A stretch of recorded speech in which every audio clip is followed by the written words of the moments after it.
First of all, I want to mention that I'm a normal person. I am a citizen of the planet Earth. I am a lover of the soil. I am a lover of the sunshine. I am a lover of the clean water. And I am a lover of healthy, robust foliage that feeds all life on this earth. I am not friends with the Koch brothers. I am not friends with Donald Trump. I am not friends with any of those who would decide that their profit is more important than the preservation of a community's water supply.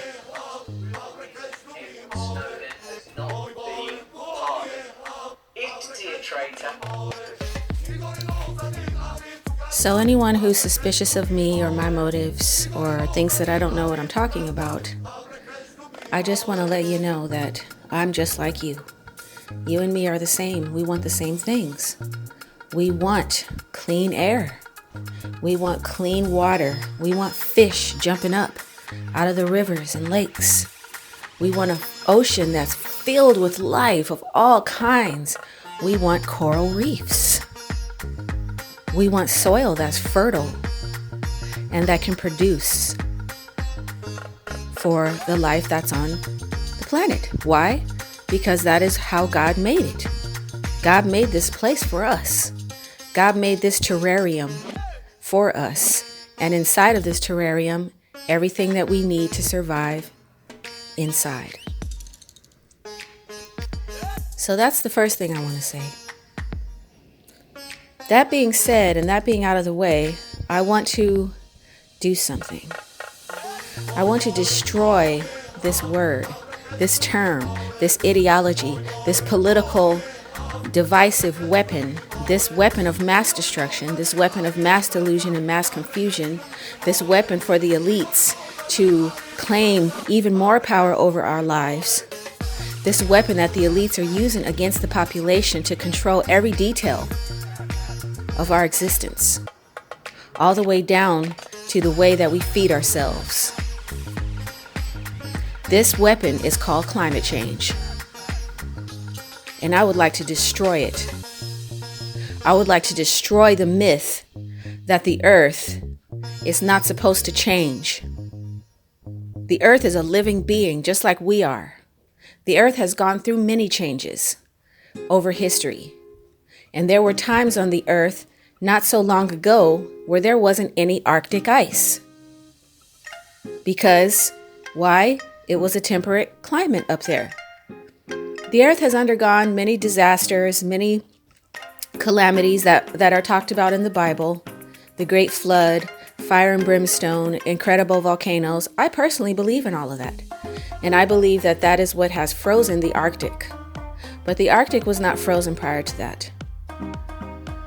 So this whole idea that the climate is not supposed to change and that we have to somehow manually control the temperature or the thermostat of the earth is evil. It's pure evil. For one thing, the earth is far too big for human beings to really control the temperature of. Now, that being said, geoengineering is in full effect. And geoengineering is definitely manipulating the atmospheric rivers up in the sky. And it is causing some places that used to be warm and comfortable and temperate to freeze and to become more cold and more frigid.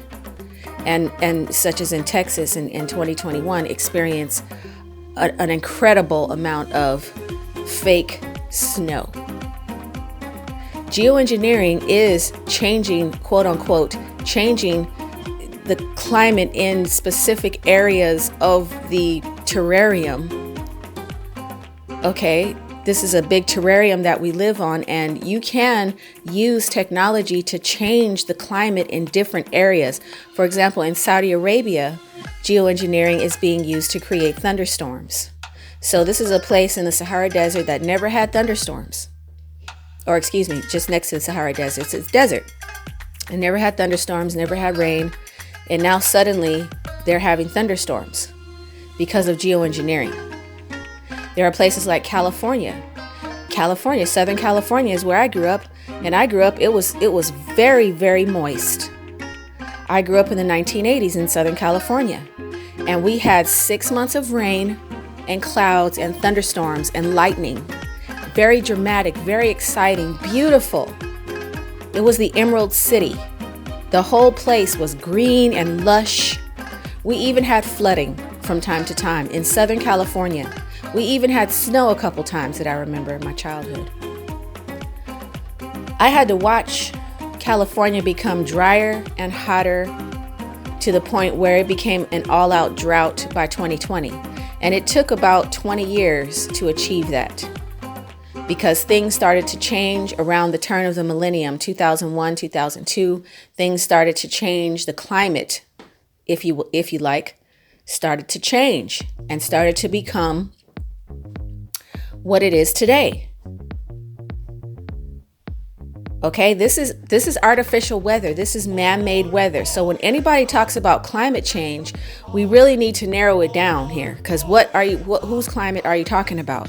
Because you're not talking about, if you're in California, you're not having the same climate change experience that I'm having up here in Washington. Because in Washington, they're blocking out the sun all year round. So you can't even see the sun in the summertime, which is new and different. They just started doing that. I've been up here almost 5 years now. And when I first came up here, the summers were so beautiful. The first 2 years, it was bright, brilliant, blue skies, absolutely stunning. Well, guess what? In these 5 years, I've had to watch them darken the sun. I've had to watch them block the sun. So in California, they're getting excessive amounts of sun in Southern California, as usual, for the last 20 years. So we're not talking about the same climate change. Depending on where you are, your climate is affected by geoengineering, depending on the agenda of the elites. Because they have an agenda and they have a goal, and their agenda is financial. They are interested in business as usual. They do not want to stop what they are doing. What are they doing? And what is it that we should be focusing on? I want to reinvigorate and bring back a word that was coined by the boomer generation back in the 60s. This word is called environmentalism. Environmentalism was the case where you would see and look around at your natural environment and how beautiful it was. And you would have a feeling inside of you that you wanted to preserve that. You weren't worried about an existential threat that was too big to understand. You weren't worried about the temperature of the planet or the planet's thermostat or anything silly like that. What you were interested in is that this corporation didn't come here and just roll up their tank and dump a bunch of toxic sludge into this river where all of these fish are spawning, and where this community that lives by this river has their livelihood. That is environmentalism. Okay? The corporations want to pollute. They want to pollute because they don't want to think twice. When they see an opportunity, they say, oh, we found tin, for example, the metal tin, right? Because tin is important for technology, cell phones. So we found tin under this ground, under this community right here. Okay, yes, it's true. The community has, a sort of a fragile water supply, but, the soil is kind of shaky too, but we need this tin from up under here. They don't want to think about not taking the ore out of the ground. They're not trying to think about not doing that. They're not trying to be confronted with any such possibility that they're not going to get that rich resource that they found under that ground. They want that resource, and they want it at any cost. They don't care about the people. They don't care about the water. They'll use that water to mine that ore, because that is what they're interested in. That is their interest. That is why they are the big corporations. That is what makes them a big corporation, is the fact that they really don't have any accountability anywhere they go in the world. Some places, maybe they have a bit. Some places have a more active population of people who are protesting against things than others. But this is what the corporations want, okay? When the environmental movement happened, it really was a bummer for corporations, because suddenly now when they fished, 500 tons of fish out of the ocean per year or whatever from one boat, now they had to make sure that they weren't harming any whales. Now they had to make sure that they weren't catching dolphins. This was a huge inconvenience for these multi-millionaire, billionaire, multinational monsters, companies. So you get it, right?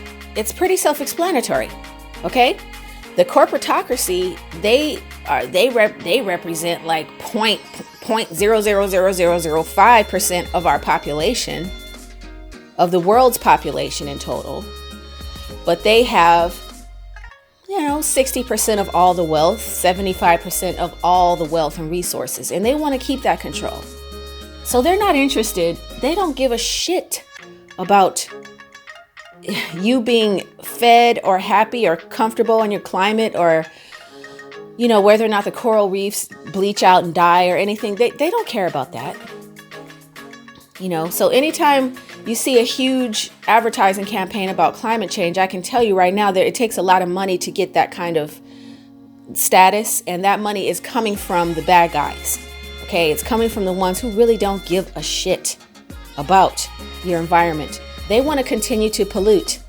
So what they did to the poor environmentalists who were so engaged and they were so naive and they were so wide-eyed and, maybe we can work with big business. They had all this hope and expectations, and many of them did end up working for big business. Many of them to this day are consultants for big business, and they just compromise. But I think that they do some good as well. But they do compromise, and there are a lot of things that go undone because of this alliance between the environmentalists and the big corporations who are doing the polluting. So what I'm trying to say is climate change came about as a science, a pseudoscience, a fake science that would run up against environmentalism. So it kind of like killed environmentalism. Climate change killed environmentalism. Environmentalism was holding corporations accountable. It was holding people accountable. It was saying, no, you are not going to overfish this area. You are not going to drag a net, to drag your net along this ocean floor where all of this biodiversity is thriving. No, you are not going to cut down the Brazilian rainforest. That is the lungs of the planet. The environmental movement did all that. And these are just ordinary people, me and you, everyday people, okay? It didn't have to be a bunch of rich people that did it, although the rich people got involved in the environmental movement. There were rich people. It takes all types. It takes everybody of all strata of society to finally say, okay, this is what we want from these elites. We're not going to just allow them to do whatever they want. So climate change came from a silly idea that the earth has a thermostat, and that we know what that is, and we can measure that, and that we should be able to decide whether or not the earth is at the right temperature, or whether the earth is sick or whatever. Now, that's a nice theory, right? It sounds fine. There's lots of cartoons that's showing that, the sick earth with a thermometer in his mouth. It pulls at your heartstrings, really, It's really quite clever. Okay, because of course we care about the earth. This is our home, right? So of course we care. But the theory is really something that you can research and discover that it's not really founded in any kind of stable reality, but it was made as an answer to environmentalism. So everyone's going around talking about climate change, and of course, instead of the people who are actually polluting and who are actually destroying the land and the water and the air in some places, those people are pointing the finger at who? They're pointing the finger at you. They're pointing the finger at me. They're pointing the finger at poor rural farmers who are just raising animals off the land in order to feed their communities. They're pointing fingers at farmers. They're pointing the finger at drivers, people who drive cars every day, because our cars are producing carbon dioxide, which is the number one air that plants need to grow. That is why we have so much lush, beautiful foliage in areas with high traffic. I've never seen such beautiful, healthy, well-developed fruits and blackberries than I've seen along the roadside, because they love carbon dioxide. Now, I wouldn't eat that because it has a lot of black, dirty soot on it, so I wouldn't eat that fruit. But nevertheless, it's okay what we're doing, okay? Our amount of carbon dioxide, we don't need to stop driving cars. We don't need to stop burning fossil fuels or any of that. It is not our problem. We are not the problem. We are not the one who's making the problem.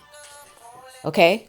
The ones who are making the problem are the big corporations, the big megalithic businesses who will deliberately shoot, very, very aggressively pressure shoot chemicals of terrible chemicals, the worst chemicals in the world. They will shoot that right under your river.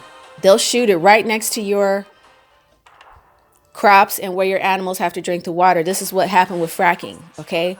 This is just one example. And I'm using fracking because it's the most recent example of the things that these people do. They deliberately destroy in order to extract. And they don't compensate the people. They don't care if the people get sick. These are, Monsanto with the Roundup, and having to spray the air with poison in order to keep these plants alive that wouldn't stay alive otherwise if they weren't sprayed with this poison, because these plants are genetically modified. These people are doing a lot of evil things, and these evil things are harmful to the soil, which makes up part of our environment. One of the most important parts of our environment is our soil, and we overlook our soil. Our soil is dying. Our soil is drying out. It's dying. It's becoming a dust bowl all across the earth, except for in places where there's excessive amounts of rain, which would be up in Washington where I live. Up here, the rain is falling, but the rain is sort of acidic. So it's acidifying the soil because of all the geoengineering. They're spraying sulfuric acid up there. So we're getting a lot of acidity with that rain, and we're getting a lot of things that the plants don't need, and things that, the soil doesn't need, like aluminum and cadmium and barium and strontium and all kinds of elements and things that are coming down with the rain. And this is everywhere, in every place that it rains. So the dry areas, because of all the spraying, because of all the pesticides, the heavy Monsanto pesticides, the dirt is turning into cement. It's turning into concrete. You can't plant anything in that. You're going to have to condition that soil, and you can always restore soil. That's the good news about soil, is that you can always restore soil. All you have to do is stop dumping poison on it, first of all. And you have to allow grazing animals to come onto the soil and to pee and poo onto the soil, and to graze the little grasses that are there, pee and poo. You have to water the animals, of course, and allow them to do that. It's God's natural remedy for any soil. You can restore any soil on the earth. So we have the solution to that. That's really important. If we have fertile soil, then we got nothing else to worry about, really. I mean, we can feed ourselves and we can feed our animals as long as we have fertile soil. That's a very important environmental aspect, is the soil. We should have living soil filled with life and microbes, and mycelium as well. Native grasses. I could go on and on about soil because it's my favorite subject, but I'm just going to move on from soil. The next one is water. Okay, we obviously, you can't have healthy soil if you don't have healthy water. If the water is contaminated, if the water is polluted, then obviously that's going to seep into the soil, and the soil is going to absorb that toxic sludge. And a lot of soil, what soil does, because soil is so diverse with so many different kinds of bacteria in it, a lot of times the soil can absorb dirty water and make it clean and viable again, and even filter it. Soil is amazing. But okay, so the water, this is another aspect of our environment. The most important, I would say, is probably the most important in the last days, or if we are going to have an end of the world type scenario, apocalyptic type scenario, water is going to be a hugely prized commodity.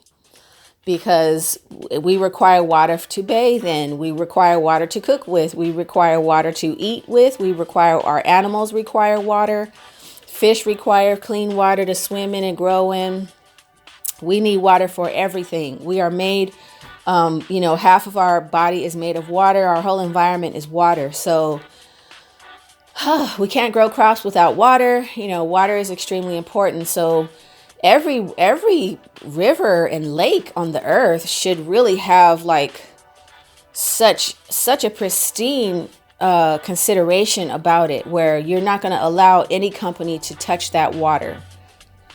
That's really important. And if we weren't shouting about climate change, then we would be making sure that the environment was sound. That no, you're not going to come up here, PepsiCo, and just plug into these people's water supply and this groundwater and drain all of their water to put in your plastic bottles that are going to end up in the ocean polluting the water, because that is what is happening. These companies are just rolling up to water. They're going, oh, we want to frack. We need water. So we're just going to steal it from the community. And then we're going to dump our dirty water back into their water supply. So those people got to move, because they can't feed their animals like that. And some of these people have been on their land for hundreds of years. So it's really shady and it's ratchet. So the next one is air. Air is another aspect of environmentalism. And air was a big deal in my childhood, because I grew up in the 80s and we had a huge smog issue in Southern California, so much that some days we had to stay home because we had smog days. So that was before the emissions law came through with the cars, and people started to have to get a catalytic converter on their car, and they had to change, they had to pass a smog test. And then voila, just magically that cleared up the problem right away. So clean air has to do right now, not so much with our emissions, although Washington passed a law last year where you don't have to pass a smog check anymore, which is just incredible to me. Why would you do that? That's just, to me, evil. But for me, air has to do with geoengineering, because the aerosol sprays, the chemical aerosol sprays that they are spraying up in the sky are pollution. Okay, so where we used to have smog coming from cars and coming from industry, now we just have them deliberately dumping billions of tons of pollution in the sky just to change the climate, just to change the weather or control the weather. So that's a big problem. Geoengineering is a huge problem for air quality, and we really need to stop it already. We seriously need to stop with the geoengineering. So that's an environmental issue. Is there anything that I left out? The soil, the water, the air, the sunlight. Sunlight is extremely important. We need lots of it, and we need enough of it. But in some places we don't need too much, because you can get too much sun or too little sun. And they are controlling that. The geoengineer people are controlling how much sun you can get. Up here in Washington where I live, good luck getting any sun. Hopefully you're not a person who has solar panels on your house in Washington state, because good luck, you are not getting any sun. They're blocking that. And it's affecting the crops. Of course it affects crops. It affects people's mood. It affects all kinds of things when you block out the sun.